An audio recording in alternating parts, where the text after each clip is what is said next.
left over from therapy. This is actually like 5 days ago, but my mind keeps coming back to this, so I thought it was worth sharing. This was a session with our couples therapist, and we were talking about some like family dynamic things that I don't think the details of are really relevant to what I'm wanting to say here. But in part of this, he asked me what somebody in our life liked about me, because this person is somebody who struggles to like very many people, but they like me and have always liked me, have never had any issue with me. And when he asked that question, I was quickly able to share with him the reasons that this person has given me as to why they like me, because they have just outright told me, kind of at random, unprompted. But I also have always kind of known that that couldn't really be the real reason or the full reason or something like that, because there are other people who share those traits that they said they like about me, and they don't like those people. So I know it's more complex than what they've stated. But it made me realize that I don't really know why they do like me then, if it is more than those things that they've stated, which I think it is. And this was a little bit of like an in the weeds moment in therapy that he had asked me that. And so we didn't really have an answer to that, and we just kind of took it another direction that felt more useful to the session. But just not knowing that answer to that question surprised me, and so I've kept going back to that and trying to figure out what the answer to that is. And I think the answer that I've landed on is they like me because I am kind of a chameleon, kind of a people pleaser, a non-threatening person. And that goes back to my like childhood family role, which from what I've seen online, like the closest that I've seen others like actually label that would apply to me would probably be the lost child.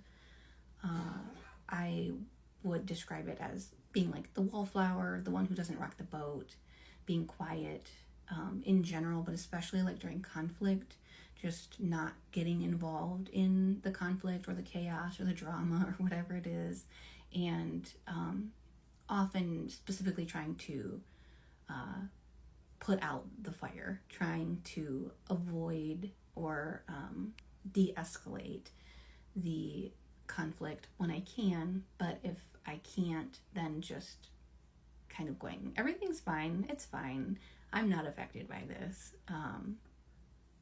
Yeah. And so I was kind of coined like the easy kid, right? And that is part of what feels like my personality that has come with me into adulthood. I'm extremely conflict avoidant, and I really filter what I am willing to share with people based on that conflict avoidance. So like, just for example, I am interested in politics and news to some degree. I'm not like super into it, but enough to where like I definitely know what my political affiliation is. I know what my views on most hot topics are, but I just will not participate in a conversation where people are talking politics unless I know that everybody in that conversation agrees with me or very nearly agrees with me, to where we can unquestionably have a discussion that's not going to get like heated or uncomfortable. It's the same thing with like religious views or really anything controversial. I just won't get into conversations if there's any chance of conflict that I can predict. And so that kind of leaves me not sharing myself, my true feelings, thoughts, beliefs on a lot of serious topics or deeper topics. And so I just kind of make small talk with people who I am not very well aligned with. And I know that that causes those people to sometimes think that they know me more than they do, even though I've never explicitly told them, like, yes, I agree with you on X, Y, Z.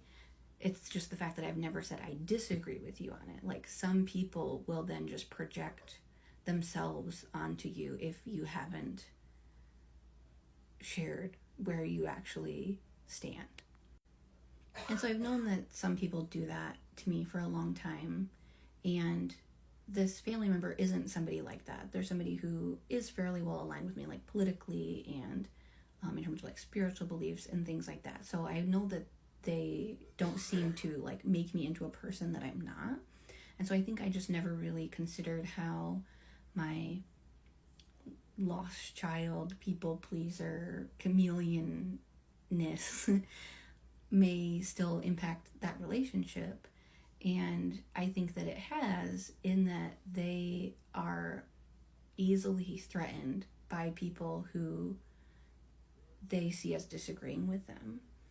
And so my conflict avoidant makes me a safe person to them, and that makes them like me, just that I'm not threatening. And I kind of have mixed feelings about that, because in part, I certainly don't want to be somebody who feels unsafe to anybody. Like, I do want to be a safe person to everybody in theory, though I also recognize that that's not realistic. I really do dislike the idea of anybody being threatened by me. And then at the same time, it's also an uncomfortable thing to recognize that some people might just like me because I won't ever like confront them, essentially. And that feels, I don't know, a little inauthentic, or like there's something really lacking that would need to be there for the relationship to be really deeply meaningful. And I think that I have essentially brought that into all of my relationships. And so I think that that has hindered me from having a really close relationship with literally anybody other than my fiance. And it's pretty heavy. And it's weird that I like realized this from this couples therapy session that was talking about something completely unrelated to my fiance.